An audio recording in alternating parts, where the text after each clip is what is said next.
నా పేరు దూదేకుల కాసింవలి, మాది సుంకేసుల గ్రామం. ముందుగా మా 30 సంవత్సరాల నాటి కళ నెరవేరుస్తున్నటువంటి తమరికి కాళ్ళకు శిరస్సు వంచి నమస్కారాలు తెలియజేస్తున్నాం సార్. మా తాత పెద్దాత లాంటి ఇండ్లు వాకిళ్ళు సమాధులు మొత్తం వదిలేసి బయటకు వస్తున్నాము. కానీ అదంతా ఒక ఎత్తు అయితే మా అందరికీ నష్టపరిహారం ఇవాళ ఇల్లు ఇస్తూ మమ్మల్ని R&R సెంటర్లకు తరలిస్తున్నటువంటి మీకు నేను చేతులు జోడించి నమస్కారం తెలియజేస్తున్నాం సార్. మమ్మల్ని గుర్తించిన నాయకులు ఎవరయ్యానంటే అది తమరే సార్. గత పాలకులు మమ్మల్ని కనీసం అక్కడికి వస్తే అవసరస్తులు చేసి మమ్మల్ని కొట్టి బంధించినారు సార్. కనీసం మా హక్కులు కూడా అడగటానికి మా యొక్క హక్కులు అడగటానికి కూడా మమ్మల్ని బంధించి ఇది చేసినారు సార్. తమకు మేము అందరం రుణపడి ఉంటామని తెలియజేస్తూ సెలవు తీసుకుంటున్నాను సార్. Thank you sir. ధైర్యంగా ఉండి, మంచి రోజులు వస్తాయి. ధైర్యంగా ఉండి, ఇంకా బాగుంటారు. ఇంకా మంచి రోజులు వస్తాయి. ధైర్యంగా ఉండి. ధన్యవాదాలు సార్. మరొక మంచి ప్రశ్నతోటి మరొకరు ముందుకు వస్తున్నారు, వారికి స్వాగతం చేస్తాం. ఉద్వేగభరితంగా సాగుతున్నటువంటి వాళ్ళ ప్రశ్న పరంపర మీతో పంచుకునేటువంటి అనుబంధాలతో. సార్, మాకు డబ్బులు ఇస్తున్నారు. నా పేరు నందిరెడ్డి శేఖర్ రెడ్డి సార్. మాది గుండంచాల నిర్వాసితుల గ్రామం. మాకు డబ్బులు ఇస్తున్నారు. మాకు అది చాలా సంతోషం. అదేవిధంగా 3 జిల్లాలకు మా పేరు చెప్పుకొని వాళ్ళకు మేము సిద్ధమయ్యాము. మాకు ఏ బాధ లేదు. మేము బయటకు వస్తే మేము బతకగలుగుతాం మా రైతులతోటి. మాకు చాలా ఆనందంగా ఉంది సార్. అది కాకపోతే మీరు ఇప్పుడు నీళ్ళు ఇచ్చారు, మాకు డబ్బు ఇచ్చారు. కానీ మీరు ఈ ప్రాంత ఎవరైతే చదువుకున్న వారు ఇప్పుడు ఉన్నారో వారికి మీ ద్వారా ఏ విధంగా ఉద్యోగం కల్పిస్తారనేది మా యొక్క ఆలోచన సార్. అది మీరు మాకు మీ మాట ద్వారా మాకు తెలియజేస్తే బాగుంటుంది అనేది మా సంతోషం సార్. Thank you.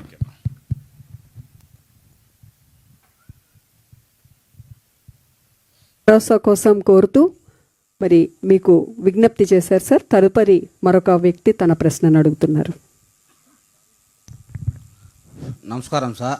మా సుంకేసుల, నా పేరు హనుమ ప్రసాద్.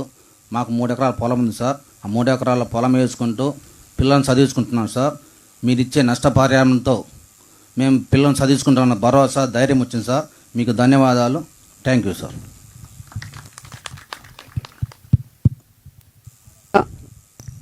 ఆఖరి ప్రశ్నతో మరి వారి యొక్క సందేహాన్ని వ్యక్తం చేయబోతున్నారు. నా పేరు ఒంటిద్దు శివరంగారెడ్డి, మాది గొట్టెపడే గ్రామము. మీరు మాకు జిల్లా ఇచ్చిన జన్మదిన సార్. మీకు మా ఏరియా ఉద్యాన పంటలు కానీ, పండ్ల తోటలు కానీ, బత్తాయి, నిమ్మ, దానిమ్మ, బొప్పాయి అన్ని పంటలు ఉన్నాయి సార్. మాకు ఫుడ్ ప్రాసెసింగ్ ఉండి యూనిట్లుగా చేస్తే మాకు చాలా ఉపయోగకరంగా ఉంటుంది సార్. ఈ రైతు మీ రుణం ఎప్పుడు తీసుకోలేండి సార్. మాకు R&R ప్యాకేజీ ఇచ్చినందుకు మాకు చాలా ధన్యవాదాలు సార్. మా ఇళ్లను, మా ఊళ్ళను అన్ని పోగొట్టుకొని మేము చాలా ఇబ్బందులు పడుతున్నాం సార్. మీరు మీ ద్వారా మా రైతులలో అన్ని ఆనందం చూస్తున్నాం సార్. మేము ఇచ్చినందుకు ధన్యవాదాలు సార్. మీకు వెరీ వెరీ థ్యాంక్స్ సార్. మీకు థ్యాంక్ యూ. ధన్యవాదాలు సార్. ఇక మరి మీరు అడిగినటువంటి సమస్యలు కానివ్వండి, సందేహాలు కానివ్వండి, అన్నిటికీ మన గౌరవ రాష్ట్ర ముఖ్యమంత్రి వారు వారి సమాధానాలు ఇస్తారు. వారిని మాట్లాడవలసిందిగా స్వాగతం తెలియజేస్తున్నాము. పాలన అంటే కేవలం అనుభవం కాదు, తరతరాల పాటు ప్రజల ఆనందంతో, సంతోషంతో జీవించే విధంగా శాశ్వతమైన పథకాలు ఏర్పాటు చేయడం, ప్రాజెక్టులు చేపట్టడం. ఈరోజు సంక్షేమం మాత్రమే కాదు, 100 సంవత్సరాల భవితను బంగారమయం చేసుకోవడం. సరిగ్గా అటువంటి అద్భుతమైనటువంటి సృష్టించిన మేధావి, ఆంధ్రప్రదేశ్కు తలమానికం, ప్రజా సంక్షేమం, భవిష్యత్ తరాలను అత్యున్నతంగా తీర్చిదిద్దగల మన ప్రియతమ గౌరవ రాష్ట్ర ముఖ్యమంత్రి వర్యులు, మన ప్రియతమ నాయకులు వారి యొక్క సందేశాన్ని మన కోసం ఇప్పుడు అందించడానికి స్వాగతం తెలియజేస్తున్నాం.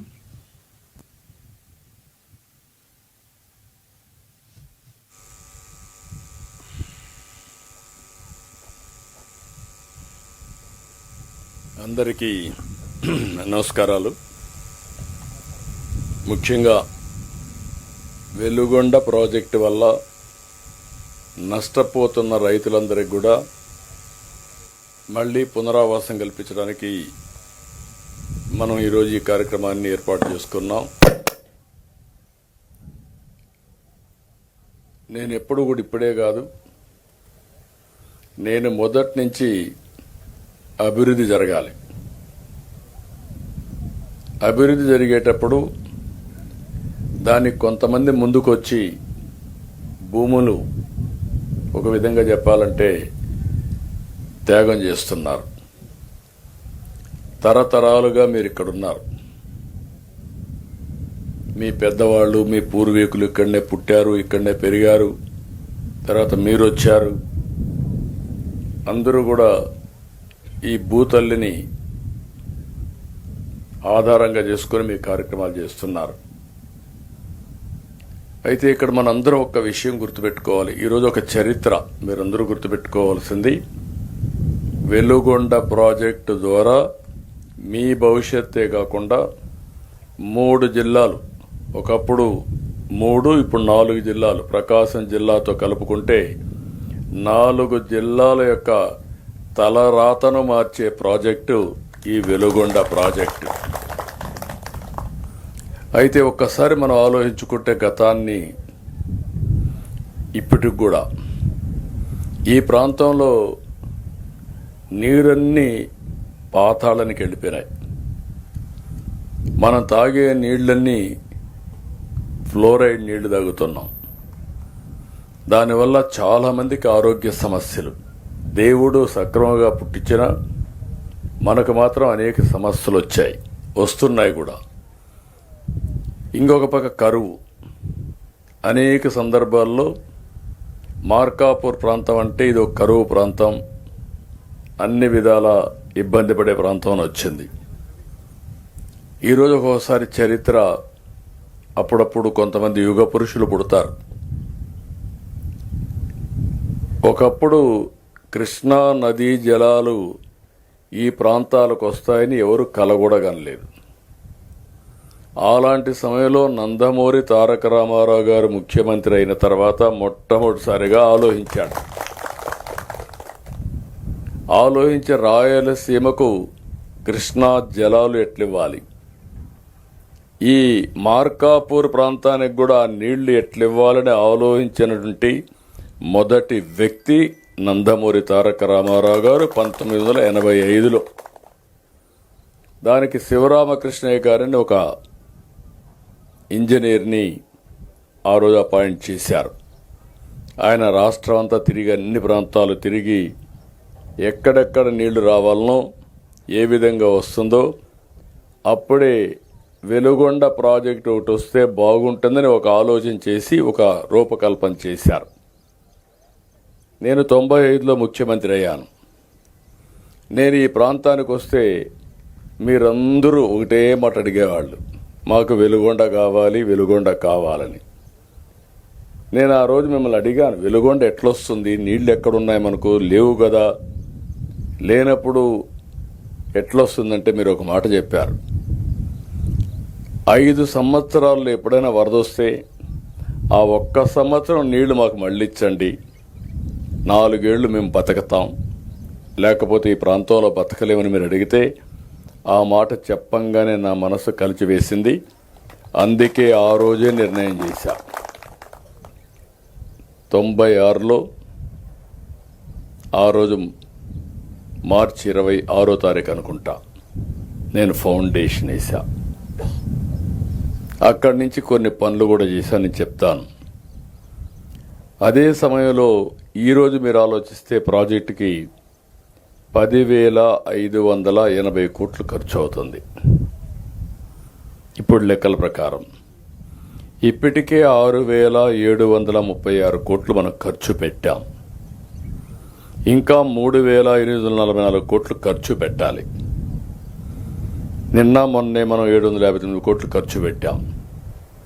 ఈరోజు 900 కోట్లు రైతులకు, పేదవాళ్లకి పునరావాసం చేయడానికి, R&R ఇవ్వడానికి శాంక్షన్ చేయడమే కాకుండా ఒకేసారి 300 కోట్లు ఈరోజు రిలీజ్ చేస్తున్నాం. సాయంత్రానికి మీ బ్యాంక్ అకౌంట్కి వస్తుంది. అకౌంట్కి వెళ్ళిపోయిందా? ఓకే, ఈరోజు రేపు ఆర్బీఐ హాలిడే అంట. డబ్బులు మీ అకౌంట్కి రిలీజ్ చేశాం. సోమవారం మీరు వెళ్ళి మీ అకౌంట్లో డబ్బులు తీసుకునే అవకాశం కూడా ఉంటుంది. ఉండడం కాదు, 100% మీ అకౌంట్లో సోమవారం డబ్బులు ఉంటుంది. దాన్ని బట్టి మీరు ప్లాన్ చేసుకోవచ్చు. ఈరోజు మనం చూస్తే చాలా ఆర్థిక ఇబ్బందులు ఉన్నాయి. రాష్ట్రం విధ్వంసం అయింది. రాష్ట్రం యొక్క మొరేల్ ఆఫీసర్స్ పనిచేయడానికి కూడా ఇష్టపడే పనిచేసి లేరు. ఎక్కడ చూసినా లా అండ్ ఆర్డర్ అయితే అధపాతాళానికి పోయింది. నాకే ఆశ్చర్యం వేస్తుంది. నేను చాలా సవాళ్లు చూశాను. ఒకప్పుడు తీవ్రవాదులు, నా కోసం నేను చేయలే, ఈ రాష్ట్రం కోసం ఆలోచించా. ఆ రోజు హైదరాబాద్ చుట్టుపక్కల వచ్చేస్తే అభివృద్ధి ఆగిపోతుందని నేను ఆ రోజు నక్సలిజం అనేది కరెక్ట్ కాదని గట్టిగా చెప్పి పోరాడాను. కడాన నా ప్రాణం మీదకి వస్తే కూడా లెక్క పెట్టుకోవాలా. మీరు ఆ విషయం గుర్తుపెట్టుకోవాలి. సాక్షాత్తు వెంకటేశ్వర స్వామి 23 క్లేమోర్ మైన్స్ నా మీద బ్లాస్ట్ చేస్తే నన్ను కాపాడి ప్రాణ భిక్ష పెట్టింది వెంకటేశ్వర స్వామి పెట్టాడు. ఆ విధంగా బయటపడ్డాను. ఈరోజు ఆ సమస్య పరిష్కారం అయింది. 1924లో లా అండ్ ఆర్డర్ మొత్తం విచ్ఛిన్నం అయిపోయింది. అలాంటి పరిస్థితులు, ఒక పక్క లా అండ్ ఆర్డర్ సమస్య, ఒక పక్క 10 లక్షల కోట్ల రూపాయల అప్పులు, ఇంకొక పక్క సంక్షేమానికి కూడా ఆదాయం రాని పరిస్థితి, పెట్టుబడులు పెట్టలేదు, సంపద సృష్టించలేదు, దీనివల్ల ఆదాయం కూడా తగ్గిపోయే పరిస్థితి వస్తే అవన్నీ కరెక్ట్ చేస్తూ వచ్చాను. మీకు అందరికి ఒక మాట చెప్పాను, ఎన్ని కష్టాలున్నా సంక్షేమం, అభివృద్ధి, సుపరిపాలన ద్వారా మీకు న్యాయం చేస్తానని చెప్పి దానికి కట్టుబడి ఈ 2 ఏళ్లు పనిచేసాం. 3,844 కోట్ల రూపాయలు ఈరోజు మనం ఖర్చు పెట్టాలి. 759 కోట్లు ఖర్చు పెట్టాం. ఇంకొక పక్కన మీరు ఒకసారి చూస్తే ఫేజ్ 1 1938 కోట్లు అవుతుంది. ఫేజ్ 2 1906 కోట్లు అవుతుంది. ఈరోజు నేను వచ్చింది కూడా ఇప్పుడు రెండోసారి వచ్చాను. మా రామానాయుడు అయితే ఇక్కడే ఉంటాడు. ఒకసారి అనుకుంటే ఇంకా ఎన్నిక బోర్డు మొన్న మీరు చూశారు, పుట్టినరోజు కూడా ఇక్కడే చేసుకున్నాడు. ఆ యొక్క టన్నల్లోకి వెళ్ళాడు. అక్కడ భయంకరమైన పరిస్థితులున్నా అక్కడే ఉండి నాయకత్వాన్ని ఇచ్చిన నాయకుడు నిమ్మల రామానాయుడు గారు. ఇది కానీ మనం చేయగలిగితే ఇప్పుడు ఏమవుతుందంటే దీని మీద మళ్ళీ నెక్స్ట్ ఇయర్కి 2027కి మిగిలిన వర్కులు కూడా పూర్తి చేస్తాం. ఇక్కడ మీరు ఒక విషయం గుర్తుపెట్టుకోవాల్సింది ఏంటంటే, ఇలాంటి సందర్భంలో నేను మిమ్మల్ని అందరినీ ఒకటే కోరుతున్నా, ఎవరైతే ఈరోజు త్యాగాలు చేశారో మీ త్యాగాలు ఊరికే పోవు. దానివల్ల ఈ ప్రాంతం అభివృద్ధి అవుతుంది. మీ జీవితాలు కూడా అందరితో సమానంగా, అందరికంటే మెరుగ్గా ఉంటాయని మీ అందరికి హామీ ఇస్తున్నా. అందుకని ఈరోజు మాత్రం 2,351 మంది నిర్వాసితుల కుటుంబాలకు 300 కోట్ల రూపాయలు జమ చేస్తున్నాం. కలనూతల, సుంకేసుల, చింతల ముడిపి, గుడుంచెర్ల, కాటంరాజు తాండా, సాయిరాం నగర్, మెట్టిగొంది, బసవాయపల్లి, లక్ష్మీపురం, అక్క చెరువు, గొట్టెపాడు మొత్తం 1100 గ్రామాల నిర్వాసితులకి మీ అకౌంట్లో డబ్బులు వేస్తున్నామని మీ అందరికీ హామీ ఇస్తున్నా. అదే మరిగా మీ అందరికి చూస్తే ఇక్కడి నుంచి వెళ్లే వాళ్ళందరికీ ఇడుపూరు 1, ఇడుపూరు 2, గోగుల దిన్నె, తొక్కపల్లి, దేవరాజుగట్టు, ఒండుట్ల, వేములకోట్ల పునరావాసం కల్పిస్తున్నాం. ఇప్పుడే కలెక్టర్ గారు చెప్తున్నారు, కలెక్టరేట్ పక్కన మీకు ఇచ్చిన జాగాలో ఈరోజు కలెక్టరేట్ వస్తూ ఉంది. మీరు అవి ఒక కాలనీ అంటే ఇది అరుదైన అనుభవం. మీరెవరు కూడా ఊహించుండరు.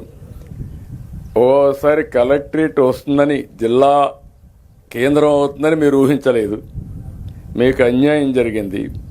జరిగిన అన్యాయాన్ని న్యాయం చేస్తానని చెప్పి ప్రత్యేకంగా మార్కాపురికి ఒక ప్రత్యేక జిల్లా ఇచ్చాం. ఆఫీసు లేదు. ఇప్పుడు ఆఫీసు మీకు ఇచ్చిన పునరావాస కేంద్రంలోనే మీ కాలనీలో జిల్లా కలెక్టరేట్ వస్తూ ఉందంటే అది ఒక టౌన్షిప్ డెవలప్ అయ్యే అవకాశం వస్తుంది. భవిష్యత్తులో మీరు గుర్తుపెట్టుకోవాలి, ఒక ఆదర్శ కాలనీగా మీకు వచ్చే పరిస్థితి వస్తుంది.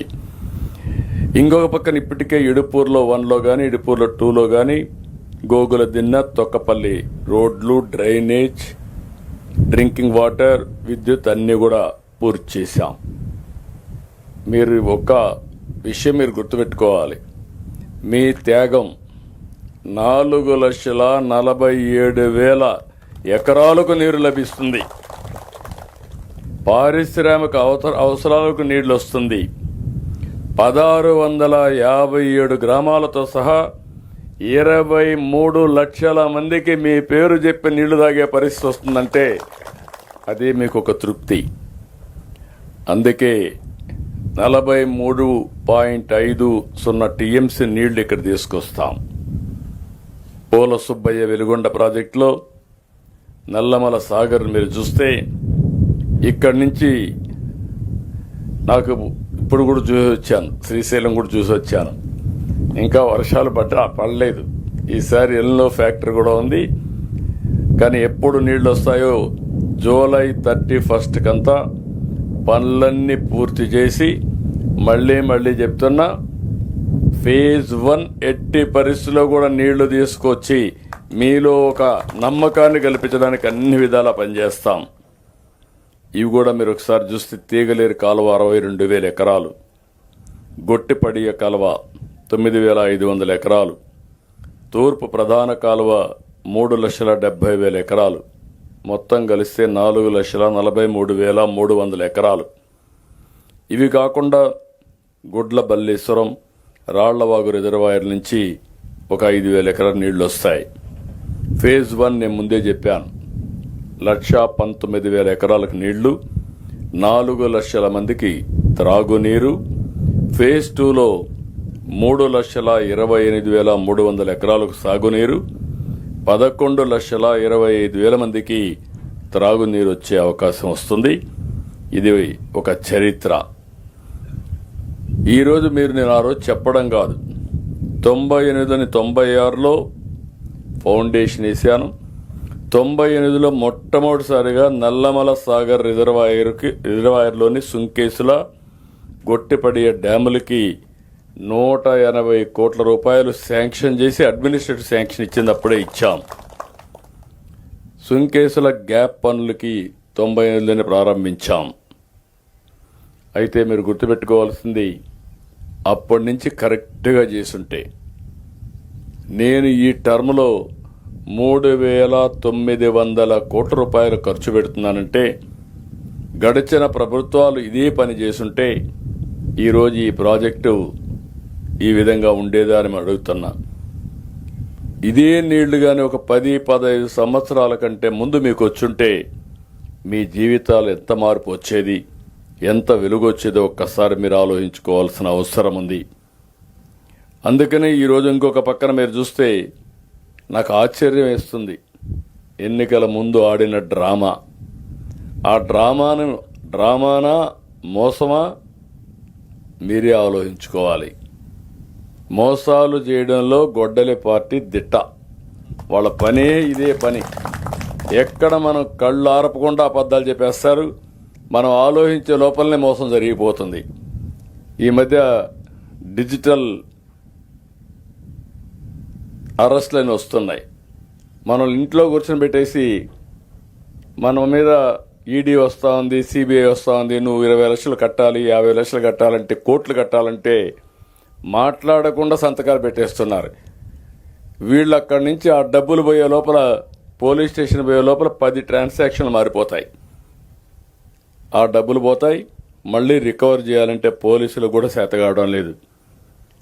అలాంటిది మీరు గుర్తుపెట్టుకోవాల్సింది. రాష్ట్రంలో ఈ గొడ్డల పార్టీ చేసే వితండ వాదన ఇది ఒక ఎగ్జాంపుల్. నేను ఏం చేయాలో నాకు అర్థం కాలేదు. ఇప్పుడు నాకు అనిపిస్తుంది అతను వేసినటువంటి ఆ రోజు ఫౌండేషన్ వేసి బోర్డు వేసుకున్నాడు.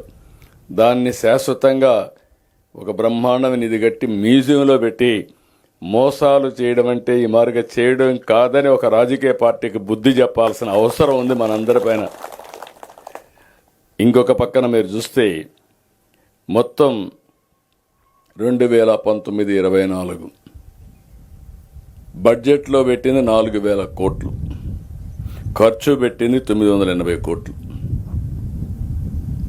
ఈరోజు 900 కోట్లు పునరావాసంకే మీకు ఇస్తున్నా. ప్రాజెక్టుకి ఇంకొక 3,000 కోట్లు ఖర్చు పెడుతున్నాం. ఏ పని చేయలేదు, నిర్వాసులకు పరిహారం ఇవ్వలేదు, పునరావాసకాలు నిర్మించలేదు, సొరంగాల్లో తవ్విన మట్టిని కూడా తీయలేదు, లైనింగ్ పనులు పూర్తి కాలేదు, ఫీడర్ కాలువ పరిస్థితి అధ్వానంగా తయారైంది. అన్నింటికంటే టనల్ 2లో బోర్ ఇరక్కపోయింది, మెషిన్ ఇరక్కపోయింది. అది కూడా తీయకుండా ఇనాగరేట్ చేశారు. అంటే ఎంత భయంకరమైన పరిస్థితి మీరు గుర్తుపెట్టుకోవాలి.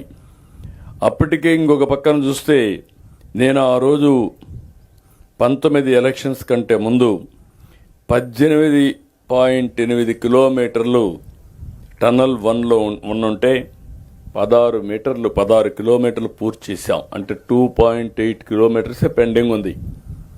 అప్పటికే కాంట్రాక్టులో కొన్ని విభేదాలు వచ్చాయి. అప్పటికే చేయకపోతే అందరిని పిలిపించి కోర్టు పోతే కూడా చెప్పి సమన్వయం చేసి పనులన్నీ కూడా ట్రాక్లో పెడితే అక్కడి నుంచి వీళ్ళు చేసిన పని చాలా దుర్మార్గంగా చేసే పరిస్థితికి వచ్చారు.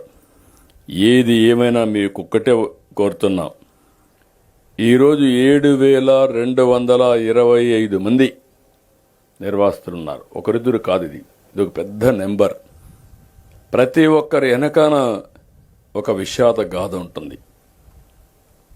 ఏదో మీ ఊర్లో ఉన్నారు, తరతరాలుగా ఉన్నారు, 1 ఎకరా 2 ఎకరాలు 3 ఎకరాల భూమి ఉంది, ఒక గేదెలు 2 3 పట్టుకున్నారు, పిల్లల్ని చదివించుకొని బతుకుతున్నారు. అలాంటప్పుడు ఉన్న పళంగా మీరు వేరే ఊరికి పోవాలి. ఎంతున్నా వేరే ఊరు అన్నప్పుడు మీలో కూడా కొన్ని సందేహాలుంటాయి. ఏంటి మనం పోవాలన్నా, ఇన్నేళ్లున్నాం అనే బాధ కూడా ఉంటుంది. అలాంటి సమయంలో ఈ ప్రాజెక్టు వల్ల దగ్గర కొన్ని లక్షల మంది 4-5 జిల్లాల్లో బాగుపడతారు. వాళ్ళు బాగుపడినప్పుడు ఆనందంగా ఉంటారు. కానీ నష్టపోయిన రైతాంగం కూడా ఆనందంగా ఉండేట్టుగా చేయడం ప్రభుత్వాల ప్రధాన బాధ్యత. నేను ఈ విషయం పదే చెప్తున్నా. మీరు ఒక్కసారి చూస్తే నేను హైదరాబాద్లో ఎయిర్పోర్ట్ కట్టా. 5,000 ఎకరాలు తీసుకున్నాను. 5,000 ఎకరాలు తీసుకొని వాళ్ళందరికీ చెప్పాను, లిబరల్గా కాంపన్సేషన్ ఇస్తా, మీరు పక్కనే భూములు కొనుక్కోండి, ఇక్కడ విమానాశ్రయం వస్తుంది, మీ భూములకు విలువ పెరుగుతుంది, మీ జీవితాలు బాగుపడతాయని చెప్తే నన్ను నమ్మి చేశారు. అందరూ కూడా కోటీశ్వరులు అయ్యారు. ఒకరు కాదు, మొత్తం ఆ చుట్టుపక్కల ఉన్న వాళ్ళందరూ ఎకరా ఉంటే ఇప్పుడు మొన్న ఒక ఆక్షన్ వేస్తే మామూలు డబ్బులు కాదు, అది 225 కోట్లకు పోయింది ఒక ఎకరా. అంటే అభివృద్ధి చేస్తేనే ఆదాయం వస్తుంది. ఈరోజు మనం ఇక్కడ ఉన్నాం, వెలుగొండ ప్రాజెక్ట్ వస్తానే ఈ 4 జిల్లాల భూములకు రెక్కలు వస్తాయి. ఆ విషయం మీరు గుర్తుపెట్టుకోవాల్సింది. విలువ పెరుగుతుంది, ఎందుకంటే నీళ్లు వచ్చినప్పుడు దాని విలువ పెరుగుతుంది. ఒక ఇండస్ట్రీ వస్తే దానివల్ల అదనంగా వస్తుంది. ఇలాంటివన్నీ కూడా మనకు వచ్చే పరిస్థితి వస్తుంది. ఇంతమంది ఉంటే మీరు ఇంతమంది బాధపడితే 26 మందికి ఇచ్చినట్టు ఇచ్చి, ఇప్పుడే తమ్ముడు చెప్పినట్టు మీరు వచ్చి మీ బాధలు చెప్పుకోవాలంటే మీ కష్టాల్లో భాగం పంచుకోకుండా కనీసం నిర్మోహమాటంగా లాఠీ చార్జ్ చేయించి మీ మీద దౌర్జన్యాలు చేశారంటే ఎలాంటి విషయాల్లో మీరు గుర్తుపెట్టుకోవాల్సిన అవసరం ఉంది. ఇది ప్రజాప్రభుత్వం, మీ ప్రభుత్వం. ఏ ఒక్క వ్యక్తికి నష్టం జరగకుండా ఈ ప్రాజెక్టును పూర్తి చేసే బాధ్యత నేను తీసుకుంటా. ఇది నా గ్యారంటీ, అది జరుగుతుంది.